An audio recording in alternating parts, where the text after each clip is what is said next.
자, KB금융연구소가 올해까지 주택가격 조정 국면이 이어지고 내년부터 상승할 것이란 전명을 내어놓고 있습니다. 주택담보의 구조적 위험은 높지 않다고 평가했다는 점인데 어떻게 보고 있을까? 자, 요 부분을 뭘 가지고 이야기를 하냐면은 LTV를 가지고 이야기를 해요. 그러니까 자, 일본 붕괴 시기를 보면요, 일본 버블 붕괴가 어떻게 형성이 되었느냐.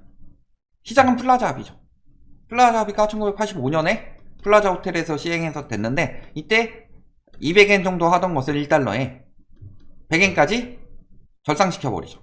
그러니까 문제는 수출은 안 되는데 자산은 엄청나게 늘어나더라, 순간적으로. 그렇죠. 나는 10,000엔 가지고 있으면요, 그 전까지는 1달러에 200엔이니까 500달러의 효과밖에 없었는데 갑자기 절상되면서 1000달러의 효과를 보게 되니까, 그러면서 주식과 부동산의 투기가 활성화되죠. 이게 버블 경제예요. 플라자 합의 때문에 버블 경제가 무너진 게 아니라 플라자 합의 때문에 버블 경제가 생긴 거예요.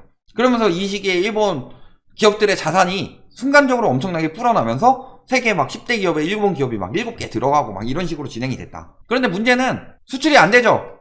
일본 제품이 갑자기 가격이 2배로 뛰니까. 그런데 부동산 사긴 쉽죠. 그러니까 다 지금 부동산에 때려 붙는 거예요. 근데 일본 정부에서도 그걸 손 놓고 있었냐? 손 놓고 있었던 건 맞죠. 일본은 손 놓고 있었는데 해외에 투자해라. 일본은 인건비가 높고 하니까 경쟁력이 떨어졌다. 그런데 해외에 투자 안 하고 그걸 가지고 다 부동산 사고 이직거리 한 거예요. 그러면은 버블이 생겼는데 문제는 국가 체력은 안 길러지고 자산만 뿐 거죠. 그러니까 갑자기 몸무게가 50kg 막 패더급인가요? 격투기 잘 아시는 분?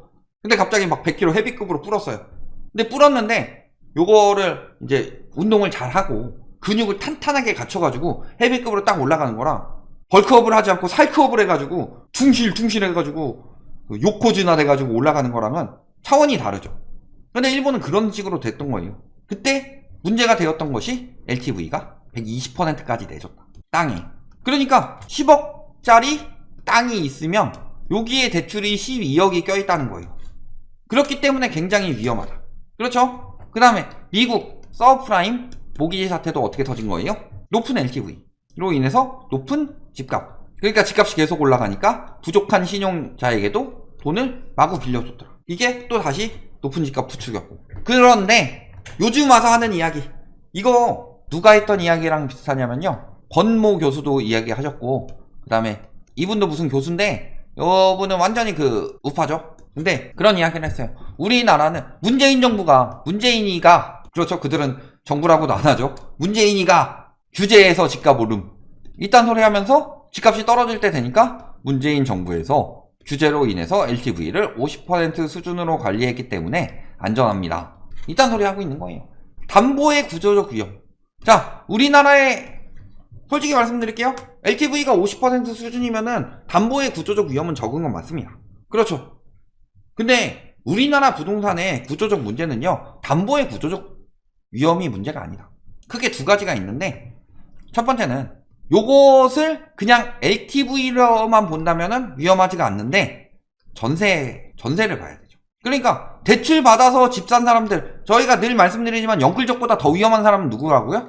갭투기꾼들. 왜냐면은 이 사람들은 LTV가 한 50% 수준에서 적용이 됐을 수는 있겠지만, 전세 끼고 갭투기한 사람들은 전세 자체가 대출이죠? 전세 보증금 자체가 부채잖아요. 이 전세를 가지고 LTV를 놓고 보면은 한 70-80%는 웃은 사람들도 많다. 첫 번째, 이쪽의 담보의 구조적 위험. 그 다음 두 번째는 뭐냐? LTV가 낮다고 해서 끝이 아니다. 예를 들어서 10억 중에서 5억이 대출인 곳이랑 10억 중에서 8억이 대출인 곳이면은 여기가 당연히 더 위험하다고 느낄 수 있겠지만요, 여기는 월 500만원 벌고 여기는 월 1억 벌어요. 어디가 더 위험해요? 이 대출을 돌려받는데 했을 때 절반은 쓴다고 해봅시다. 그럼 250이죠. 절반은 쓴다고 하면 5천이죠. 이거 다 갚는데 얼마 걸려요? 16년. 이거 다 갚는데 얼마 걸려요? 16년이 아니라 16개월. 이거 다 갚는데 얼마 걸려요? 200개월. 어디가 더 위험해요? 담보의 구조적 위험은 여기가 훨씬 더 안전해 보이는데 어느 대출이 더 위험한 대출이에요? 여러분들도 잘 생각하셔야 될 게, 예를 들어서 내 친구가 의사의 연봉 한 5억씩 벌어요. 야, 내가 진짜 급하게 쓸 때가 있어서 그런데 나한테 1000만원만 빌려줘라. 빌려줘요, 안 빌려줘요? 근데 또 한 친구는요, 개백수예요. 완전 개백수야. 아니, 급하게 쓸 것도 아니다. 그냥, 야, 의사인 친구가 있는데, 한 연봉 5억 받아요? 야, 나 오늘 회식하는데 내가 한턱 쏘기로 했는데, 지금 당장 돈이 없다. 내가 한턱 좀 크게 쏘려고 1000만원만 빌려주라. 그 정도 돼도 빌려주죠. 그런데 다른 친구가 있어요. 개백수예요. 돈이 없어. 연봉이 없어요. 그런데, 야, 내가 진짜로 지금 사랑니가 잇몸을 파고 들었어. 나 이거 치료 받아야 되는데 한 50만원만 빌려주라. 쉽게 빌려줄 수 있을까요? 요걸 봐야 돼요. 담보가 있든 없든 간에. 담보가 있든 없든 간에 차주의 구조적 문제를 봐야 된다. 근데 KB에서는 그렇게 이야기를 할 수밖에 없어요. 왜냐면은 첫 번째로 KB는 집값이 떨어지면 떨어질수록 손해가 커지는 구조죠. 왜? 은행권은 그렇죠. 집값이 떨어지게 되고 그게 많이 강화가 될 경우에는, 장기적으로 지속이 될 경우에는 어떻게 되는 거예요? 부실 차주가 늘어나죠. 그리고 부실 차주가 늘어나면서 돈이 안 들어오고 물품으로 들어와요. 근데 어쨌든 간에 예를 들어서 내가 5억 빌려줬는데 10억짜리 집을 담보를 잡았다고 해봅시다. 그러면은 이 10억을 내가 받느냐? 이거 아니에요. 이거 경매 넘어가지고 팔아가지고 내 돈을 회수하는 거지. 그러니까 주택담보의 구조적 위험은요, 주택 차주가 갖는 게 아니라 은행이 지는 거예요. 이거 예를 들어서 유찰돼가지고 6억 4천에, 두 번 유찰돼서 6억 4천에 팔렸다고 해봅시다. 그러면은 이때는 은행이 손해볼 거 없죠. 5억 돌려받으면 되니까. 근데 이때는 은행이 1억 6천 손해보잖아요. 그러니까 LTV가 높아서 주택담보의 구조적 위험이 생기는 거는 은행권에서 생각하는 거다. 그러니까 솔직히 말씀드려서 문재인 정부에서 LTV 규제를 한 거는요, 집값 억제 용도도 있지만 사실은 영끌족보다는 은행을 생각해서 한 거예요. 이렇게 집값이 올라가고 부실하게 올라가고 있는데 떨어지게 되면 그 은행이 다 뒤집었으니까. 그러면요, 이 부분에 대해서 진짜 집값이 떨어지고 이 위험이 어디서 터지느냐 했을 때 차주의 구조적 위험을 봐야 된다. 그러니까 자, LTV로 담보의 구조적 약점을 없애는 거는 은행은 안전해지는데 그 LTV라도 부담되면서 무리하게 대출을 받은 차주는 위험해질 수밖에 없는 거예요. 즉 LTV는 은행을 위한 정책이다.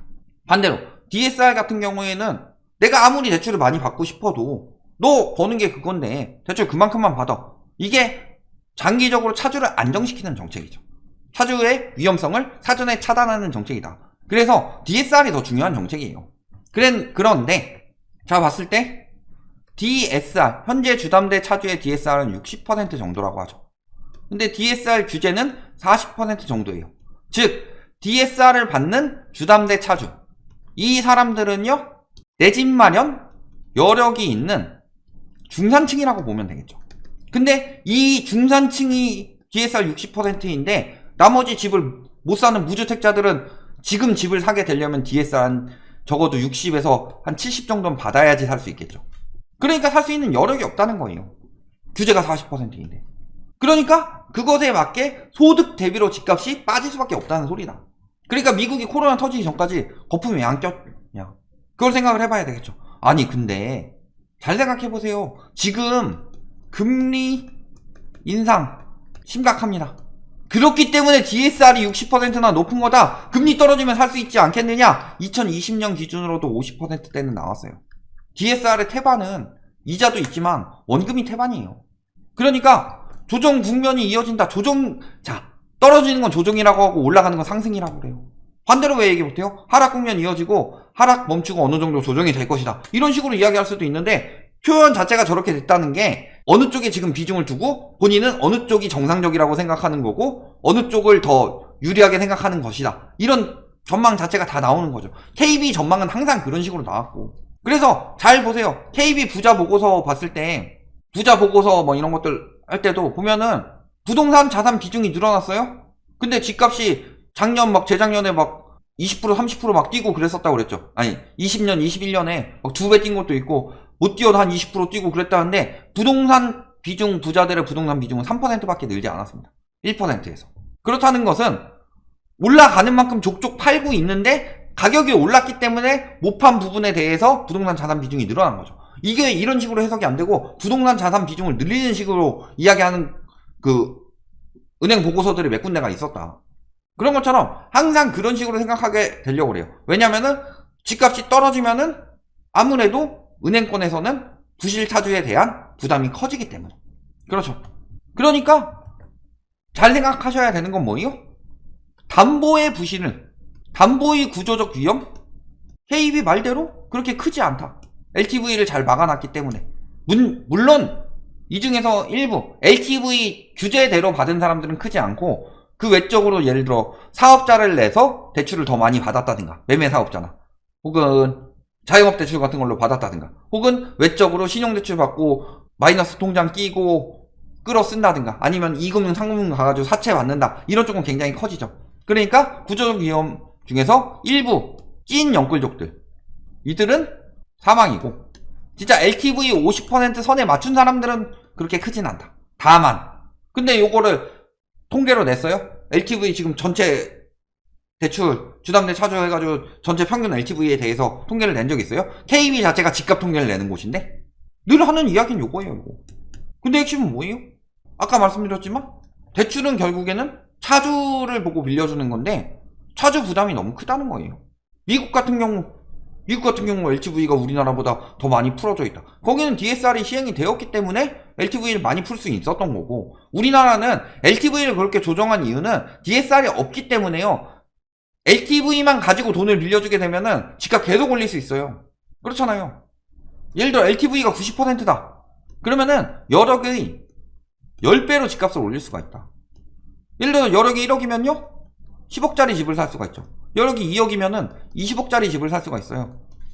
그러니까 여력 조금만 올라가면 그 효과가 10배로 나온 거예요. 주택시장에. 그게 DSR 시행 전에 주택시장이었고.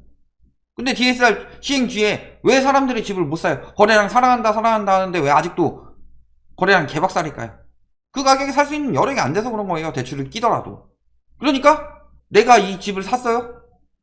내가 버티고 안 버티고는 둘째치고 이 집을 내 다음 사람한테 팔아야 되는데 그 내 다음에 사줄 사람은요 자기 집을 팔고 온 사람 외에는 거의 힘들다는 거예요. 이게 답이죠. 그러니까 담보의 구조적 저런 식으로 분석하는 거는 의미가 없다. 이미 한국은행에서 차주의 구조적 위험이 굉장히 크다는 게 나왔는데 실질적으로 경제를 다루는 게 아니라 은행의 이익을 위해서 보고서를 내는 은행에서는 당연히 그런 식으로 이야기를 할 수밖에 없다는 거죠.